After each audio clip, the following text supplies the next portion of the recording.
반갑습니다. 오늘이 1월 23일입니다.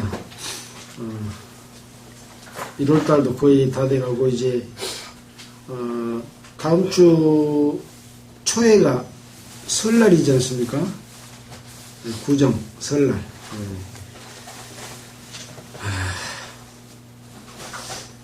이렇게 건강한 모습으로 뵙게 돼서 반갑습니다. 이제 연세들이 이렇게 들어가시고 하니까 몸들이 다 불편하시고 힘들죠. 우리가 늙어가는 것은 어쩔 수 없는 일입니다. 우리는 열심히 이 세상을 또 살아왔고 또 이 세상 사람들과 다르게 하나님을 알고 또 하나님으로부터 축복받은 하나님의 자녀로 태어나는 그런 경험들을 하신 분들이기 때문에 이 세상 사람들하고 다르게 이 땅에서 언젠가는 나이 들어서 죽을 수밖에 없지만 우리는 영원한 천국에 가서 살 수 있는 소망을 갖고 있기 때문에 우리에게는 희망이 있습니다. 이런 그 소망을 주는 이 하나님의 말씀에 있어서 다들 바른 길로 살아가면 좋을 텐데 이 하나님의 축복을 방해하고 인간의 욕심으로 삼아서 하나님을 올바르게 믿고자 하는 사람들을 구렁텅이에 빠뜨리는 종교들이 있습니다. 늘 우리는 정신을 바짝 차리고 하나님의 말씀과 뜻을 이해하고 그 뜻대로 사는 우리들이 될 때 비로소 우리의 소망이 실제적으로 이루어지리라고 생각이 됩니다. 우리는 지금 계속해서 구약성경 신명기를 공부하고 있습니다. 오늘은 22장을 할 차례잖아요. 이 신명기에서는 이스라엘 백성이 가나안 땅에 들어가기 직전인 모압 땅에서 하나님께서 모세에게 말씀하셨던 그 명령들을 다 다시 한번 알려주는 그런 내용입니다.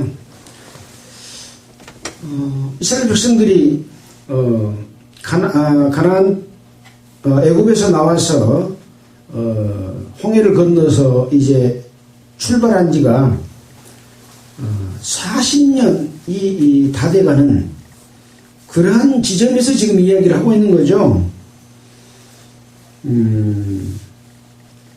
출애굽해서 시내 광야에 도착했을 때가 3개월 만이라고 이야기하고 있습니다. 출애굽기 19장 1절에 보면 3개월 만에 도착을 했는데 이 시내 산에서 하나님께서 이스라엘 백성들에게 율법을 줍니다. 왜 율법을 줬을까요? 구원이 됐는데 이스라엘 백성들이 각종 물이 없어서 불평과 불만을 하고 모세를 원망하고 하기 때문에 법을 준 겁니다. 하나님의 뜻이 무엇이고 어떻게 하면 여러분들이 하나님과 함께 살 수 있는가라고 하는 것을 알려주기 위해서 율법을 주신 거죠. 율법은 십계명과 각종 율례와 제도, 제사법까지를 다 포함된 것을 율법이라고 하죠. 그래서 모세오경 그러면 출애굽기, 레위기, 민수기, 신명기 이렇게 5경이라고 그러잖아요. 이 속에 하나님의 각종 율례와 제도들이 다 들어있습니다. 그래서 이 제도와 계명을 준 이유가 바로 죄가 죄인 것을 알고 죄 짓는 생활을 하지 말아라. 그래서 주신 거죠. 그래서 신약성경에서 보면 율법을 주신 목적은 죄를 깨닫게 하려 함이라. 그렇게 이야기를 하고 있습니다. 율법에는 죄가 무엇인지 또 어떻게 하면 그 죄를 용서받을 수 있는지 하는 것이 같이 기록이 되어 있습니다. 죄만 기록되어 있고 용서받는 길이 없으면 어떻게 돼요? 하나님이 함께 하시지 못하기 때문에 아마 이스라엘 백성들은 다 멸망당할 수밖에 없을 겁니다. 출애굽해가지고 사는 이스라엘 백성들. 근데 제사법을 통해서 죄를 용서함을 받고 늘 하나님과 함께하는 방법들을 알려주신 것이 레위기, 민수기, 신명기로 이어지게 되는 거죠. 자, 이 3개월 만에 도착해서 시내산에서 얼마 동안 있었을까요? 배웠지만 다 잊어버리잖아요. 저도 잊어버려서 다시 어제 복습을 해봤습니다. 11개월 5일 동안 시내산에서 체류했습니다. 그러니까 거의 1년 가까이 시내산에 있었습니다. 시내산은 뭐하는 산이에요?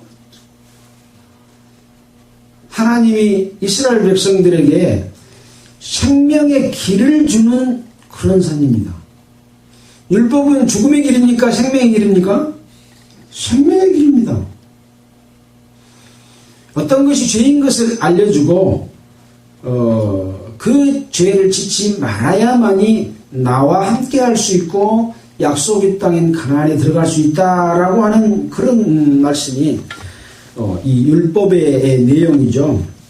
자, 이렇게 해서 거의 1년 가까이 이 시내산에서 하나님의 율례와 계명, 제사법, 또 이스라엘 백성들이 어떻게 진을 치고 이동하고 하는 이런 모든 것들을 다 알려주셔서 이제 드디어 출발을 합니다.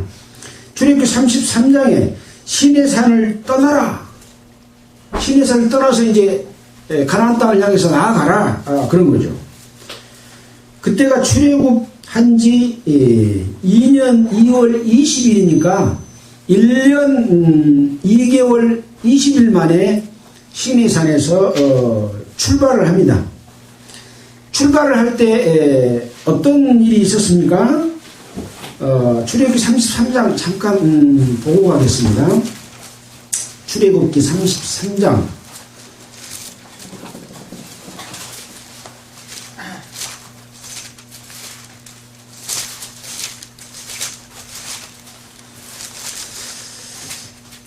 시내산을 떠나라고 명하시다라는 내용이 기록이 되어 있습니다. 자, 4절부터 보면 백성이 이 황송한 말씀을 듣고 슬퍼하여 한 사람도 그 몸을 단장하지 아니하니 여호와께서 모세에게 이르시기를 이스라엘 자손에게 이르라 너희는 목이 곧은 백성인즉 내가 순식간이라도 너희 중에 행하면 너희를 진멸하리니 너희는 단장품을 제하라 그리하면 너희에게 어떻게 할 일을 알겠노라 하셨음이니라. 이스라엘 자손이 호렙산에서부터 그 단장품을 제하니라. 이스라엘 백성들은 어떤 단장품들 사람이 만들어서 아름답게 보이기도 하고 또 어떤 인간의 방법인 여러 가지 그 제도들 좋은 것들로 몸을 단장을 했습니다.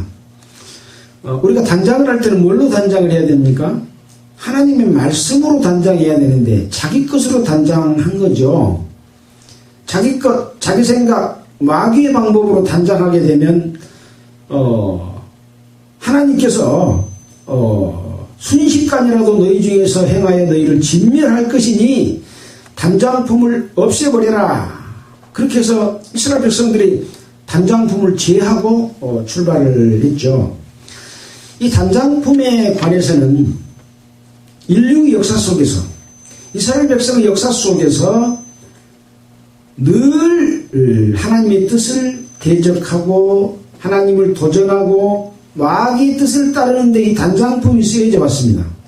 단장품은 이쁘게 보이는 거예요? 믿게 보이는 거예요? 이쁘게 보이는 거죠. 코걸이, 귀걸이, 또 머리 장식, 이런 아름답게 꾸미는 금과 은으로 아름답게 꾸미는 이 모든 것들, 또 예배당도 이쁘고 좋게 이 모든 것들은 다 단장품이라고 할 수 있습니다. 계시록 18장에 보면 바벨론이 패망하는데 이 바벨론이 바로 이 단장품들의 집합체고 하나님을 대적하는 대표적인 큰 무리를 바벨론으로 이렇게 이야기하고 있습니다. 바로 이 바벨론의 주인공들인 왕들이 여러 가지 물품들로 꾸몄을 때 심지어는 사람의 영혼까지 파는 그런 경우가 있었거든요. 이들 곧 상고들, 장사꾼들이라고 말했습니다. 하나님의 이름을 빌려서 자기들을 단장해서 꾸미는 이 단장품. 이제 우리도 모든 사람들, 특히 이제 여자들은 몸 단장하는 것을 굉장히 중요하게 생각하고 어떻게 보면 또 아름답게 단장하는 것이 A이기도 하죠. 분일할지 연지 뭐 이런 것들로 꾸미기도 하는데요. 하나님 앞에 단장품은 필요가 없다. 사람 앞에 단장품은 아름답게 보이고 하는 것이 필요할지 몰라도 하나님 앞에 단장품은 필요 없는 거죠. 뭐만 필요해요? 하나님이 주시는 율례와 계명대로만 하면 되는 거예요. 근데 사람들은 그렇게 하지 않고 자기 방법, 인간의 방법, 종교적인 방법으로 하나님 앞에 하는 것을 꾸며서 이것이 하나님이 좋아하시는 걸로 오해하고 있는데 그렇지 않다라고 알려주는 것이 바로 너희는 단장품을 제하라.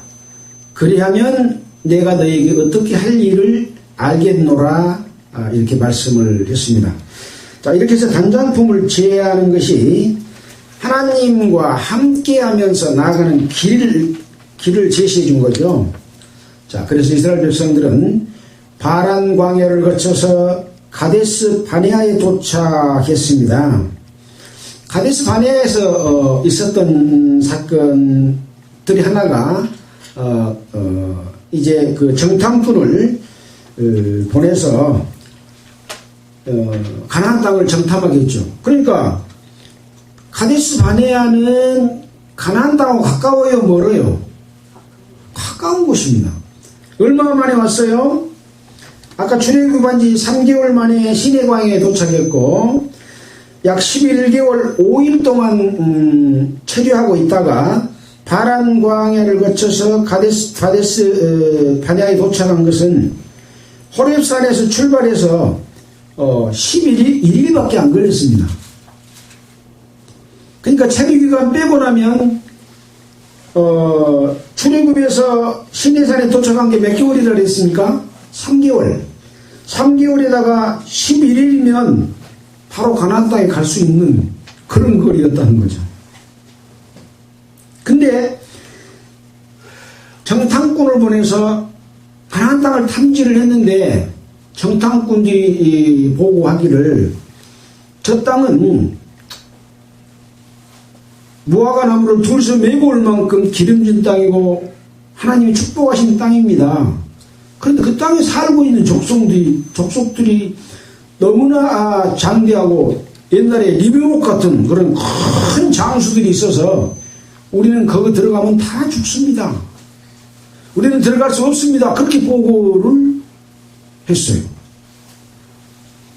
그러나 여호수아와 갈렙은 아니다. 하나님께서 우리와 함께 하시기 때문에 그들은 우리의 밥이다. 두 사람만 그렇게 보고를 했죠. 그래서 이스라엘 백성들은 두 사람의 말보다는 10사람의 숫자가 더 크잖아요. 각 족속들이 다 있으니까. 이 족속들이 하나님을 원망하고 다시 애굽으로 돌아가자 이런 사건이 거기서 발생을 한 거죠. 그래서 그 10명의 보고자들을 하나님께서 죽이시고 그 대가로 이스라엘 백성들을 40년을 그러니까 3개월하고 11일이니까 4개월 이후 나머지 모든 이제 그 호렙산에서 있었던 것까지 빼면 거의 한 1년이 조금 넘는 기간이죠. 39년 동안을 회정을 해가지고 다시 돌아서 광야로 해서 다른 길로 가나안 땅에 들어가도록 하신 겁니다. 이것이 우리에게 주는 교훈인 거죠. 어떻게 하면 하나님이 함께 하시고 어떻게 해야 하나님의 뜻에 합당하게 가나안 땅에 가서 축복받는 것을 알려주시는 그러한 거죠. 우리는 지난주에 그랬습니까? 구원받은 하나님의 백성들이 영원한 천국, 하나님이 주시는 천국까지 가는데 그것을 곧 철로 역정이라고 하는 존 번연의 책에서 아주 자세하게 기록을 해놔서 제2의 성경이다 그런 이야기를 했다고 그랬지 않습니까? 바로 하나님의 백성이 하나님의 뜻에 합당하게 살면서 하나님이 주신 축복으로 가는 길을 보여주기 위해서 39년을 40년을 광야 생활을 하도록 하게 하는 것이죠. 그 방법은 어디가 기록이 되어 있습니까? 전부 출애굽기 레위기서에 기록된 내용입니다. 이 방법대로 살면 곧 생명의 길이요 축복의 길이고 이 방법대로 살지 않으면 곧 저주의 길이요 멸망의 길이고 이스라엘 백성 중에서 끊어진 길이다. 그거 알려주려고요.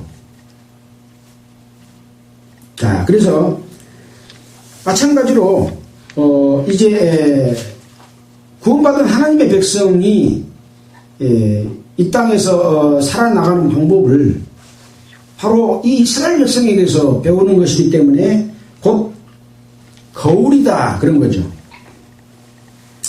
하나님께서 자기 백성을 인도해서 어떻게 구원하시느냐 하는 구원의 여정이고 방법인 거죠.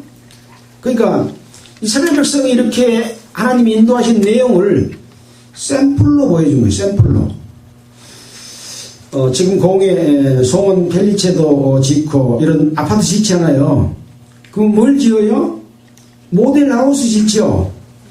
그 아파트는 수십 동, 수백 채이기 때문에 다 가볼 수가 없어요. 그러니까 샘플로 한 동 딱 해놓고 전체가 이렇게 생겼습니다. 이건 몇 평형이고 몇 평형입니다 하고 몇 개 지어놓고 그렇게 보여주잖아요.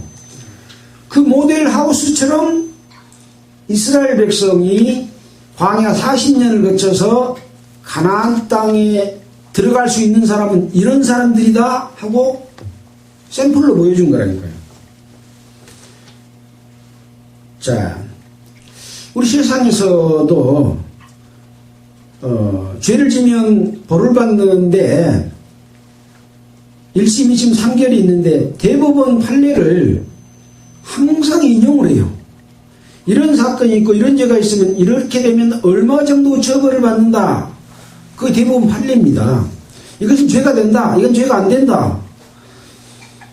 이런 판례들을 판사들은 늘 인용을 해요. 그것과 벗어난 판결을 하면 획기적으로 어떤 전환기가 마련이 되고 그렇습니다. 이렇게 중요한 것이 바로 이스라엘 백성의 40년의 광야 생활입니다. 모든 것은 출애굽기에서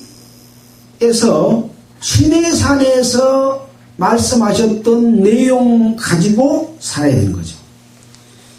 다른 거 없습니다. 그것만 갖고 살아야 되는 거예요.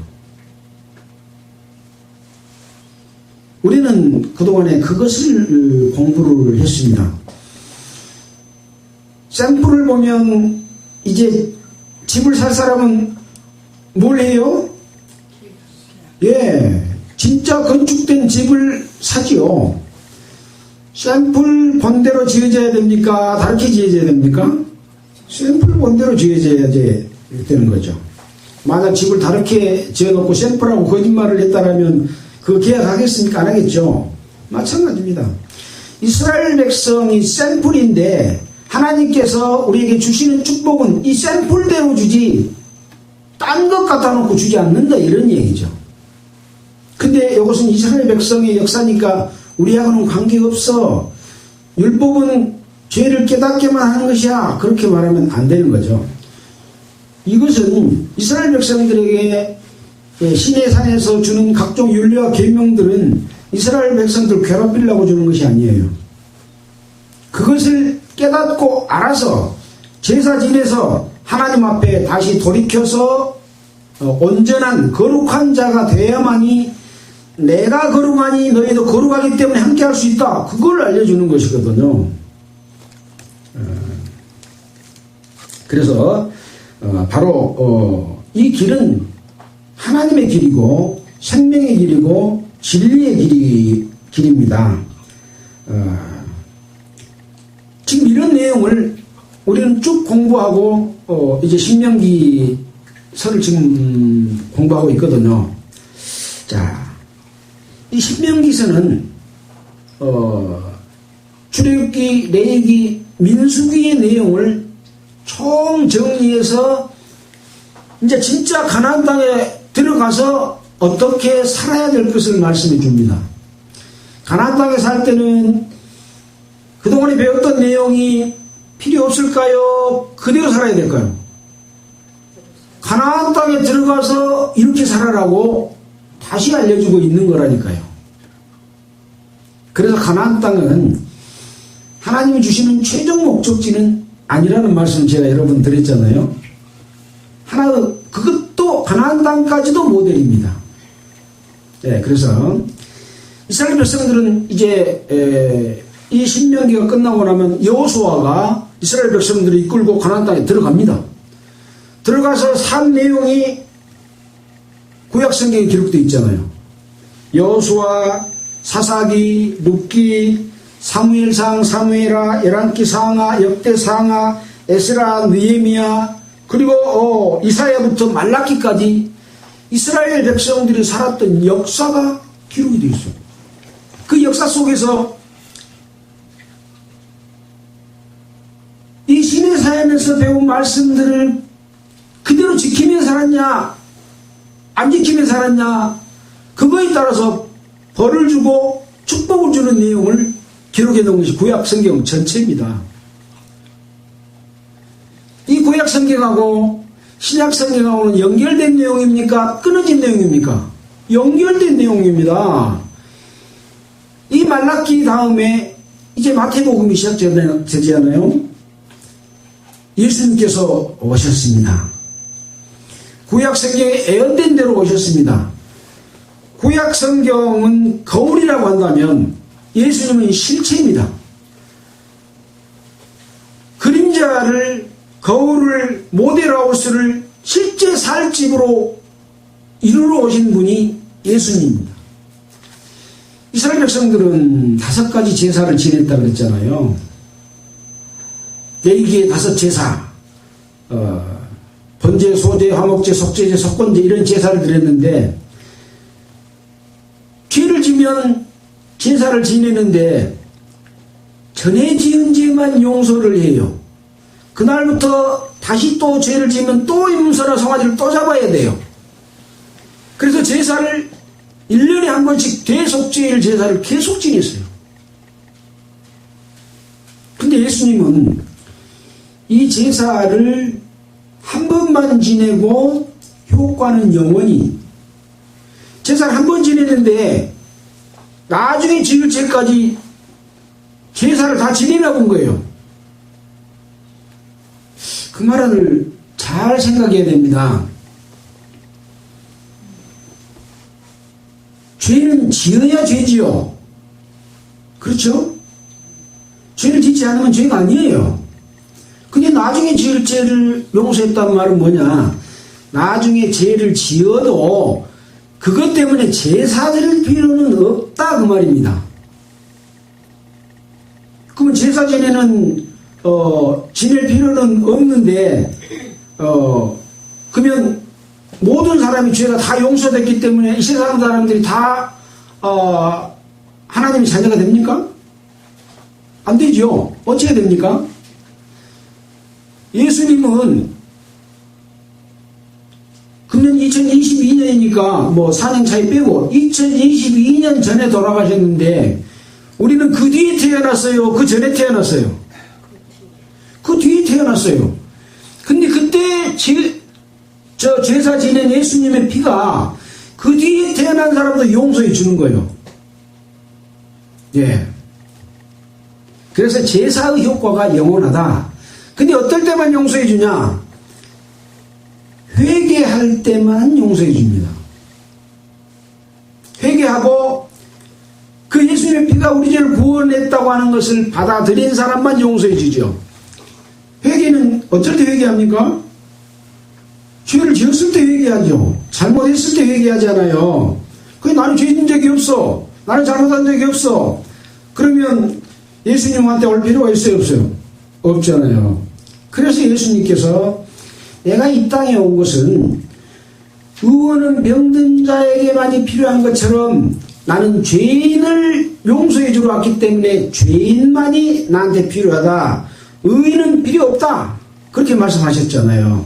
그래서 그러면 죄는 뭘로 죄인 것을 알아요? 네. 이 레위기에 출애굽기서에 기록되어 있는 율법, 각종 제도 이런 것을 통해서 내가 이렇게 행한 것은 죄구나 라는 것을 알아요.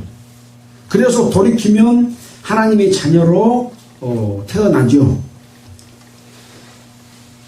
태어나면 이제 죄를 안 짓습니까?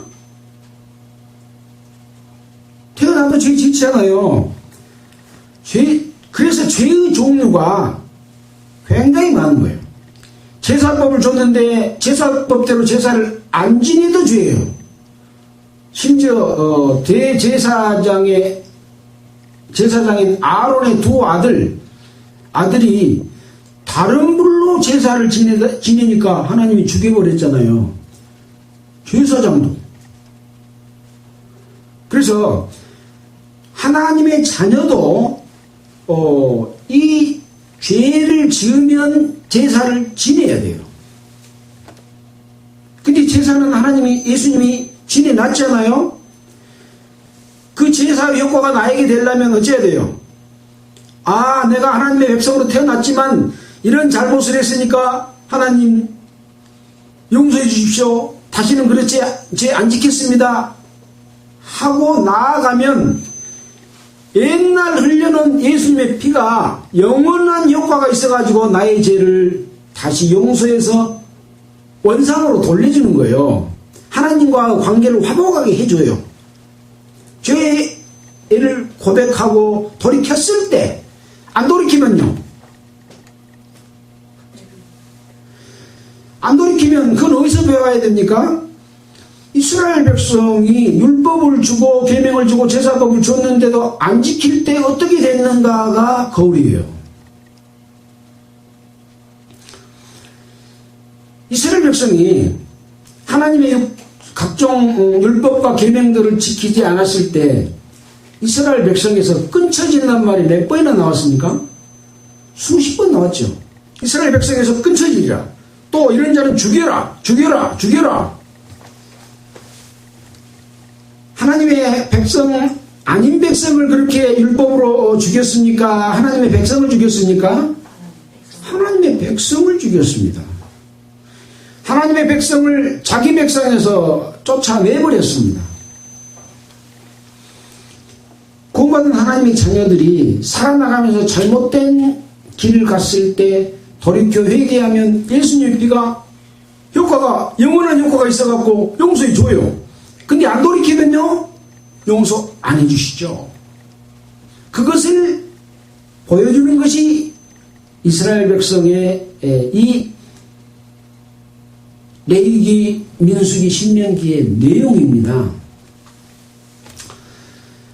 이런 것을 배우는 것이 성경을 배우는 목적이고 정확하게 성경을 바라보아야 되는데 기독교가 생긴 이후로 많은 종파들이 생겼고 많은 신학교 또 신학대학원 박사, 석사 수백 명, 수천 명의 박사들을 배출했지만 이 하나님의 뜻을 올바로 이해한 사람이 몇 명이나 될지 의심스러운 거죠. 자기가 자기를 위해서 목사되고 자기의 권위를 내세우고 종파를 이용해서 자기가 그것을 이용해 먹고 살면 하나님의 선지자입니까? 마귀의 종이 될까요? 마귀요. 네, 마귀의 종이 되는 거예요. 근데 그렇게 이 기독교와 각종 학문과 이런 내용들이 그런데 써져버렸다는 거죠. 정말로 하나님을 섬기는 방법을 배우고 그것을 전하기 위해서 성경을 공부했다면 이 성경에 기록된 대로 목사들이나 이 복음 전하는 자들이나 일 맡은 자들이 그렇게 해야 돼요. 안 하면 안 돼요. 이것이 규례의 내용입니다. 그 규례가 지금 규례하고 겉모양은 다르지요. 그러나 내용은 똑같습니다. 그때 말씀하셨던 하나님이나 지금 하나님이나 마음이 똑같아요. 그래서 우리가 이 구약 성경을 배울 때는 하나님의 마음이 어떻구나, 하나님의 뜻이 어떻구나, 어떤 것이 정결한 것이고 어떤 것이 부정한 것이고 죄 있는 자는 어떻게 되고 어떻게 돌이켜 회개하면 다시 회복돼서 하나님과 함께하는구나, 이걸 배우는 거라니까요. 이것은 우리가 구원하면은 예수님의 피로 죄사함 받는 거 구원 맞죠? 그 구원 받으면 끝납니까? 안 끝납니까? 안 끝납니다. 거기서는 뭐예요? 이제 출발이에요. 출발. 이스라엘 백성이 홍해를 건너서 가나안 땅으로 가는 출발점이에요. 출발점. 그래서 6월절 어린 양의 피로는 출발점입니다. 우리가 하나님의 자녀로 태어나면 하나님의 자녀가 하나님의 뜻에 합당하게 살면 그 약속이 유효. 하나님의 뜻에 합당하게 살지 않고 마귀의 뜻을 살면 그 약속은 무효. 장자의 지위를 받았는데 장자가 그 상속권을 무시하고 상속권을 둘째 아들한테 팔아불면 그 축복을 받았어요? 못 받았어요? 못 받았죠. 하나님의 자녀인데 하나님의 자녀대로 하나님의 뜻대로 살아야 될 텐데 그것을 무시하고 자기를 위해서 자기 배를 위해서 팥죽 한 그릇과 같이 종교단체에서 주는 큰 목사의 자리를 차지하기 위해서 이것을 배신해버리면 상속권을 포기한 것과 같아요. 그래서 이 기독교가 세상의 지탄을 받고 하나님의 백성을 하나님의 뜻 가운데서 축복의 자리, 영원한 천국까지 인도하는 인도함을 대부분 실패하고 있다. 그래서 천국 가는 길은 좁은 길이에요? 널널한 길이에요? 좁은 문으로 들어가라. 그 좁은 문은 바로 예수의 문입니다. 예수를 통해서 들어가면 끝난 거 아니라 끝까지 그 안에서 있어야 되는 거죠. 예수님 안에는 부정한 자는 있을 수 있어요? 없어요? 없죠. 내가 거룩하니 너희도 거룩하라 하신 말씀과 같이 이스라엘 백성을 그렇게 인도한 것 같이 교회를 그렇게 인도해 가시는 하나님의 뜻이 지금 계속해서 이루어지고 있습니다. 겉의 모양 말고 실제 이루어지고 있는 것. 우리의 겉모습은 이 기독교는 마귀하고 성령의 역사하고 싸우는 것이 현재 기독교 상태입니다. 마귀를 따르느냐 성령의 역사를 따르느냐. 성령의 역사를 따르는 것은 예수님을 따르는 것이요 하나님을 따르는 것이고 이 성령의 역사를 따르고 끝까지 가는 자만 거룩하게 된다니까요. 이거 상식적으로도 그래야 맞는 거 아닙니까? 하나님의 자녀로 태어나기는 태어났는데 그 행동을 보니까 욕만하고 미워하고 또 거짓말하고 남에게 피해를 끼치고 사기치고 사람 죽이고 간음하고 그러면 하나님의 백성이라고 할 수 있을까요? 자기를 죄에 있다가 팔아넘겨본 거예요. 주님의 피 흘림을 욕되게 하는 거예요. 그것이.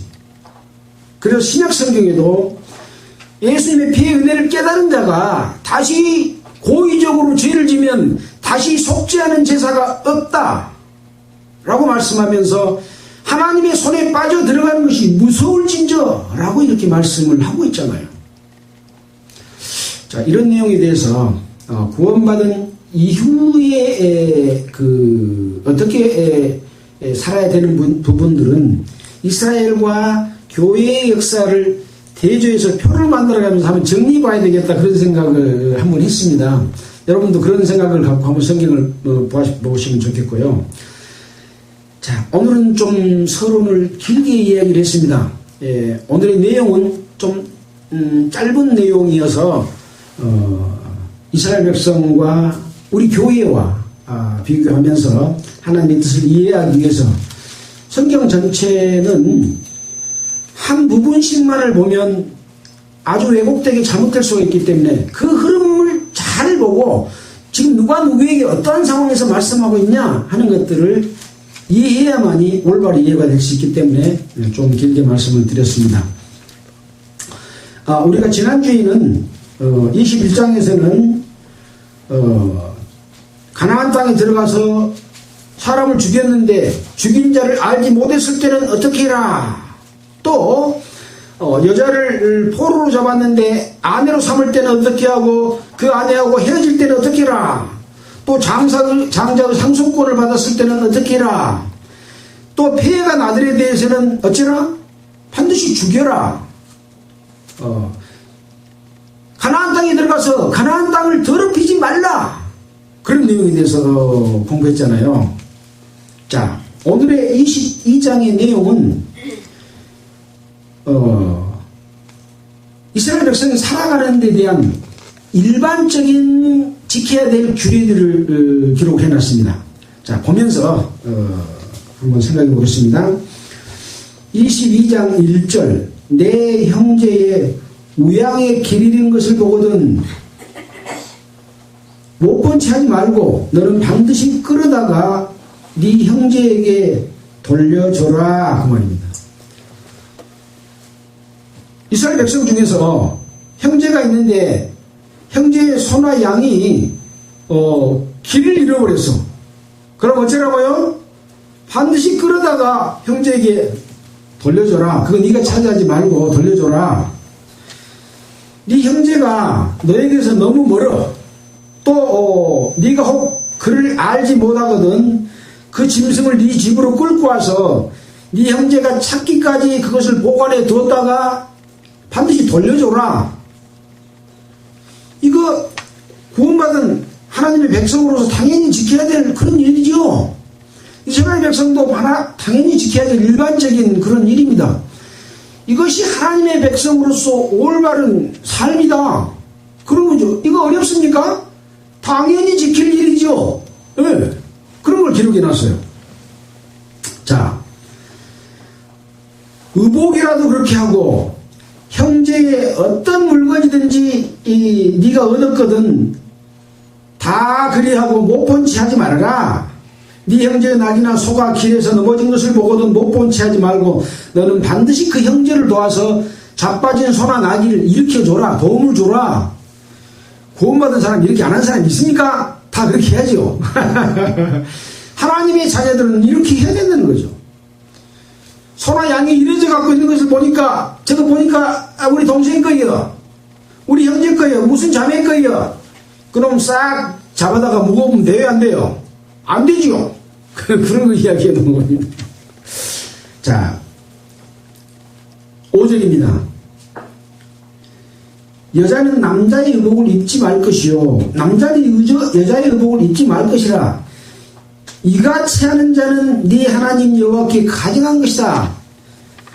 가증은 뭡니까? 하나님 미워하시는 일이다. 여자는 남자 옷 입지 말고 남자는 여자 옷 입지 말아라. 머리도 남자는 짧게 하고 여자는 길게 하고 남자가 머리 길게 하지 마라. 이런 거 다른 데 있죠. 그냥 일반적으로 우리가 다 지킬 수 있어야 되는 거 그냥 말씀해 놓는 거예요. 근데 그런 것을 왜 그렇게 말했는가? 그게 하나님의 마음과 하나님의 뜻이라니까요. 그래서 하나님의 뜻은 질서예요. 또 아주 자연스러운 거예요. 억지가 없어요. 근데 억지 것을 한 것은 다 부자연스럽고 하나님의 뜻에 거역되는 거예요. 순리에 벗어난 일이다. 어떻게 보면 양심이 이 말씀을 안 봐도 다 지킬 수 있는 것이 하나님의 백성들의 양심이에요. 양심이 화인 맞으면 죄가 죄인 줄 못 깨닫잖아요. 구원받아서 양심이 되살아나면 죄인 것을 금방금방 깨달고 이것은 하나님의 뜻에 맞지 않는 것도 금방 깨달아요. 근데 죄를 계속해서 짓고 돌이켜 회개하지 않으면 그 양심이 어째요? 화인 맞아갖고 나중에는 옳은 것이 뭐이고 그런 것이 뭐인지 몰라. 목사가 잘못해도 그것이 옳은 말인지 틀린 말인지 몰라. 내 행동이 잘못돼도 내가 욕을 하고 남을 미워하고 남을 질투하고 다른 사람 위에 군림하고 사사건건이 간섭하고 그래도 그게 죄인지 몰라. 양심에 무뎌지면 한 번 잘못을 저질렀는데 그것이 잘못인지 모르고 또 저질리고 또 저질리고 또 저질리면 나중에는 옳고 그르는 거 분별을 못 해버려요. 그래서 늘 말씀에 비춰서 그것을 알아. 그래서 지금 해주시는 거죠. 또 노중에서 나무에나 땅에 있는 새 보금자리에 새 새끼나 알이 있고 어미새가 그 새끼나 알을 굽는 것을 만나거든 그 어미새와 새끼를 아울러 취하지 말고 어미는 반드시 놓아줄 것이요 새끼는 취하여도 가하니 그리하면 네가 복을 누리고 장수하리라.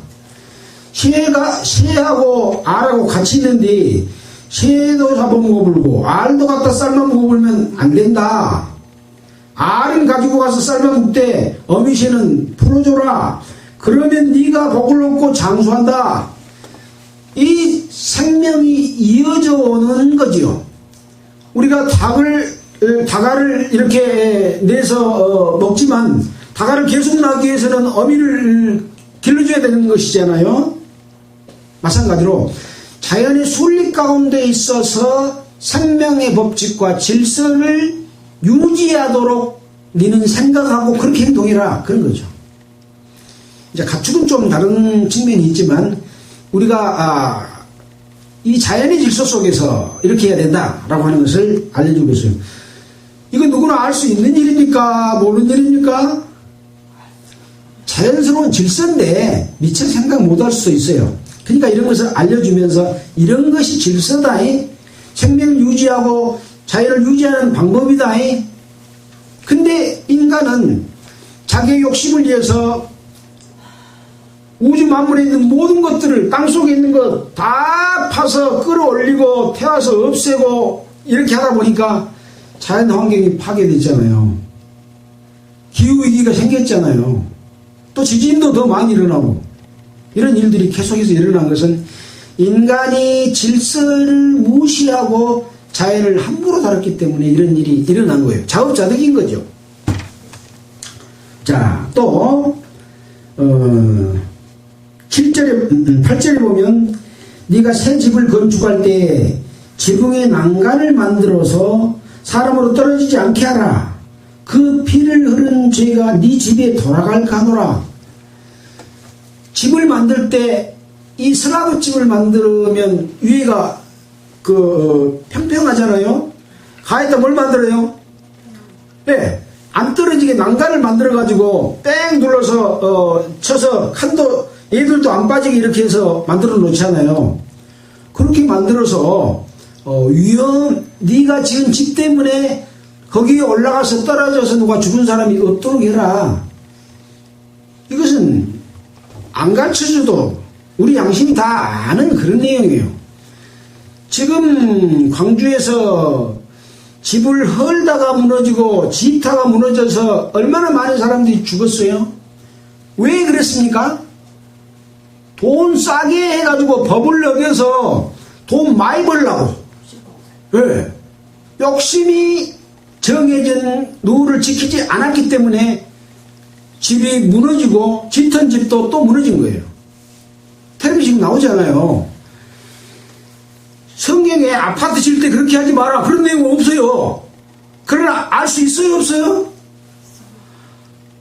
아파트 질 때 그렇게 하지 말라는 거 없어도 알 수 있는 거예요. 하나님의 백성이면 그걸 지켜야 돼요, 안 지켜야 돼요? 지켜야 된다, 그런 거죠. 나의 어떤 사업으로 인해서 그걸로 인해서 다른 사람이 떨어져 죽거나 이렇게 피해를 보지 않도록 항상 안전에 주의해야 된다, 그런 내용을 지금 이야기하고 있는 겁니다. 9절입니다. 네 포도원에 두 종자를 섞어 뿌리지 말라. 그리하면 네가 뿌린 씨의 열매와 포도원의 소산이 다 빼앗김이 될까 하노라.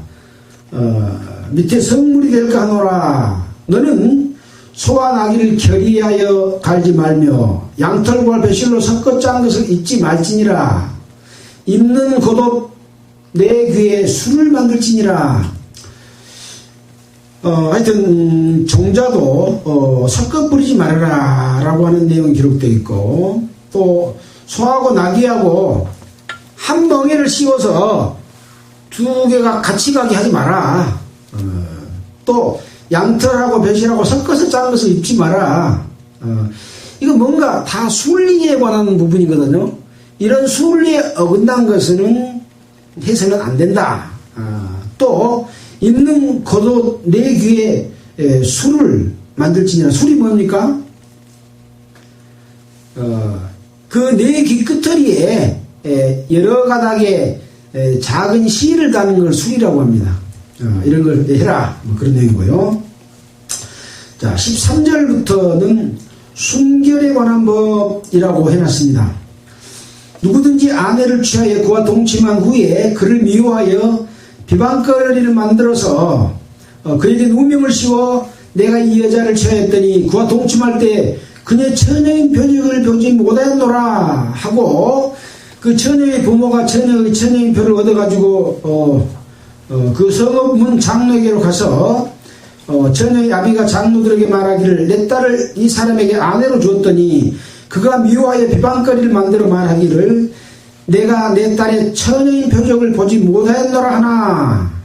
보라, 내 딸이 처녀인 표적이 이것이라 하고 그 부모가 그 자리 옷을 그 성읍 장로들 앞에 펼 것이요.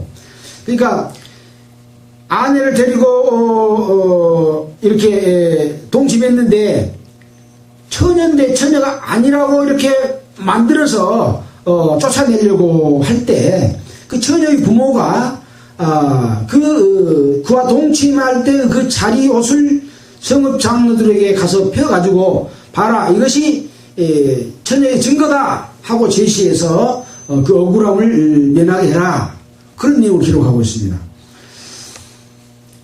이스라엘 풍속에는 그 신부의 집에 가서 자고 와서 나중에 자기 집으로 가잖아요. 그런 풍속이기 때문에 그 처녀의 부모는 그 자리를 청소할 때 치면서 보고 증거를 삼아서 그렇지 않다고 하는 것을 해주라, 그런 내용이고요. 18절에 보면 그 성읍 장로들은 그 사람을 잡아 때리고 이스라엘 처녀에게 누명을 씌움을 인하여 그에게서 은 100세겔을 벌금으로 받아 여자 아비에게 주고 그 여자로 그 남자의 평생에 버리지 못할 아내가 되게 하려니와. 그러니까 못 버리게 하고 아내가 평생에 못 버리게 해주기도 하고, 또 그 처녀의 부모에게 돈 얼마를 주라고요? 100세겔. 100세겔이면 돈 얼마나 될까요? 네? 60만 원이요. 한 세겔은, 은화 한 세겔은 일반 노동자의 4일 임금입니다. 한 달에 일반 노동자 지금 10만 원 넘잖아요. 10만 원이라고 치고 120세겔이면 120 곱하기 4해야 날수가 되죠. 거기다 얼마씩 곱해야 돼요? 10만 원씩 곱해야 돼. 4,800만 원이에요. 4,800만 원을 네가 거짓말해서 마누라 쫓아내려고 했으니까 그 처 부모한테 4,800만 원 줘야 된다, 그렇게 이야기하고 있는 겁니다. 이런 짓 하면 안 되겠죠. 벌금 톡톡히 물어야 돼요. 그리고 마누라를 쫓아내면 안 되고 그런 내용이 기록이 되어 있습니다. 뭐 이런 것도 뭐 당연히 하나님의 백성이면 그렇게 해야 되겠죠. 자, 또 그 일이 참되고, 이 남편이 말하는 건 진짜예요.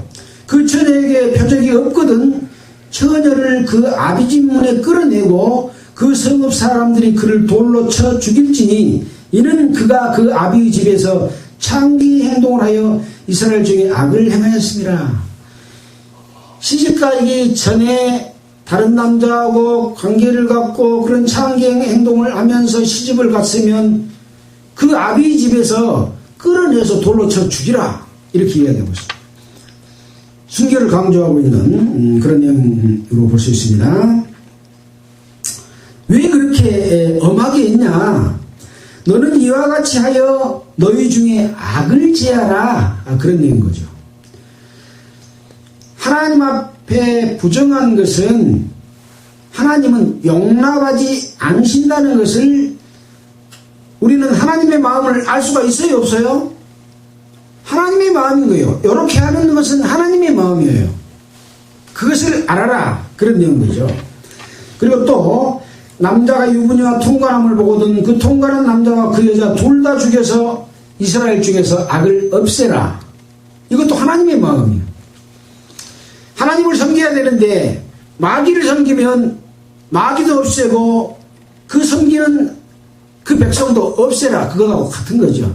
항상 가는 이런 잘못된 어떤 성적인 것은 하나님을 배신한 걸로 표현을 많이 합니다. 그래서 마귀를 뭐라고 그래요? 음녀라고 그러죠. 음녀. 바벨론 음녀, 계시록에 나옵니다. 하나님을 떠나서 다른 신을 섬긴 것을 하나님이 볼 때는 음녀다, 그렇게 이야기를 하고 있어서 세상 사람들의 그 음녀로 인한 폐에 대한 그 마음을 하나님이 알고 그렇게 해서는 안 된다이, 나 마음도 그런 마음이다이, 그러니 너희는 네 욕심을 위해서 종교적인 방법으로 마귀의 길을 쫓는 길을 사지 마라, 그러면 죽인다이, 그걸 보여주는 거죠. 하나님의 마음이 그렇다. 항상 우리는 왜 하나님이 이렇게 하실까, 너무 무섭다 그러지 말고 하나님의 마음이 어떤 마음인가, 그걸 배우는 거예요.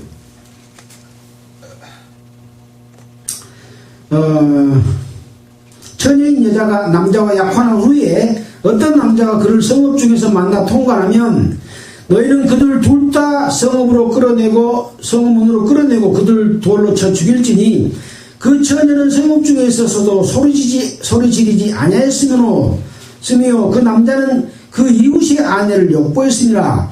약혼했으면 벌써 이웃의 아내인데 이 여자가 성읍 중에서 이 다른 남자에게 통관을 했는데 왜 여자까지 같이 죽였냐?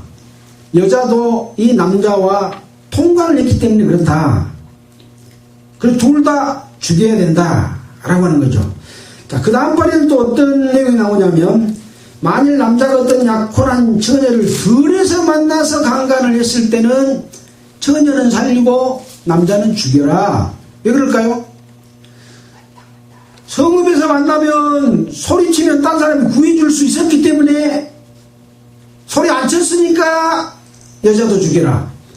들판에서는 소리쳐봤자 들을 사람이 없어서 할 수 없이 강간을 당했기 때문에 여자는 살리고 남자는 죽여라. 얼마나 지극히 상식적입니까? 그 사람 마음에 원치 않는 그런 어떤 죄를 지었을 때는 하나님께서는 용서해 주시는 것을 알려줄 수 있는 거죠. 그래서 무죄한 자가 살인을 고의적이지 않은 살인을 했을 때는 도피처로 도망했다가 살려주는 방법을 우리가 배웠잖아요. 이게 다 하나님의 마음인 거죠. 억울한 자는 하나님 앞에서는 한 사람도 없도록 다 해주십니다. 내 마음이 악한 일, 나쁜 일을 저지르게 되면 그것은 용서하지 않는 하나님의 마음인 것이죠.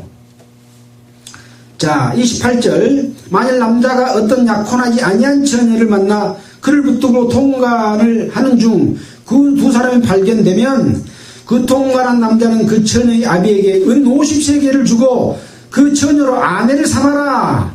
그가 처녀를 욕보였은즉 평생에 그를 버리지 못한다. 강간만 하고 버려보면 안 된다. 그 책임을 지고 데리고 살아라. 그 대신 서로 협의하지 않고 했기 때문에 그 부모에게 돈 얼마 주라고요? 50세겔. 50세겔은 50일 곱하기 4 하면은 임금이 나오는데 200일의 임금을 줘라. 200일의 임금은 곱하기 10만원 하면 2천만원 줘라. 그런 내용. 2천만원 부모에게 주고 너는 그 여자를 데리고 살아라. 그런 내용을 지금 기록해 놨습니다. 30절에는 사람이 그 아비의 후신을 취하여 아비의 하체를 드러내지 말지니라, 욕보이지 말지니라 라고 기록을 해놨습니다. 오늘 내용은 어떻습니까? 내용이 다 하나님의 백성들이 일반적으로 어떻게 살아라 하는 내용이죠. 이런 내용의 기록은 민수기나 출애굽기서에도 있을까요? 없을까요? 예.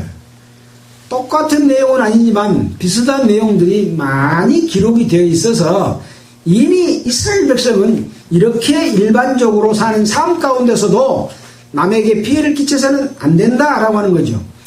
이것이 십계명 속에서 다 알 수 있는 내용이에요? 모르는 내용이에요? 아는 내용이에요. 자, 출애굽기 20장의 십계명 한번 보고 마치도록 하겠습니다. 출애굽기 20장 한번 보겠습니다. 출애굽기 20장 첫째 계명부터 네 번째까지는 하나님과 사람 사이의 계명입니다. 3절에 너는 나 외에 다른 신들을 내게 있게 말지니라. 너를 위하여 새긴 우상을 만들지 말고 또 그것들에게 절하지 말며 아무 형상들이 만들지 마라. 여호와는 질투하는 하나님이다. 그런 내용이고요. 또 세 번째는 너는 나의 하나님 여호와 이름을 망령되이 일컫지 말라.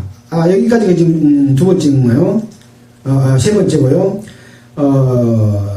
여호와는 나의 이름을 망령되이 일컫는 자를 죄 없다 하지 아니하니라. 네 번째 안식일을 기록하여 거룩하게 지키라. 이 네 번째까지의 이 계명은 하나님과 사람 사이에 하나님을 공경하고 다른 신을 섬기지 말고 안식일을 지켜라. 그런 내용입니다. 다섯 번째부터는 이제 다섯 번째 천의 계명은 부모를 공경하라 하는 내용이고요. 그 다음에 여섯 번째는 살인하지 말라. 일곱 번째 간음하지 말라. 여덟 번째 도적질하지 말라. 아홉 번째 내 이웃에 대해 거짓 증거하지 말라. 열 번째 내 이웃의 것을 탐내지 마라. 이것이 십계명입니다. 이 5계명부터 10계명에 있는 내용의 세부적인 내용, 우리가 헌법이 있고 헌법에 따라서 각종 법이 만들어지고 그 법에 따라서 각종 세부 법들이 만들어집니다. 대통령령, 규칙, 세칙 이렇게 차근차근 만들어지는 것처럼 지금 여기서 설명하고 있는 이 신명기에서 설명하고 있는 것은 이러한 헌법과 각종 법에 기초한 세부적인 내용들을 기록을 해놨습니다. 어쩌라고? 그런 일을 저질러서 인간 사이에도 다른 사람의 피해를 끼치면서 네가 나를 섬긴다고 하면 안 된다. 내 마음은 그렇지 않다. 이런 것은 하지 마라. 그런 거죠. 법이 없으니까 그냥 해도 된다. 그겁니까? 아니에요. 하나님이 이방인들에게는 율법을 주지 않았어요.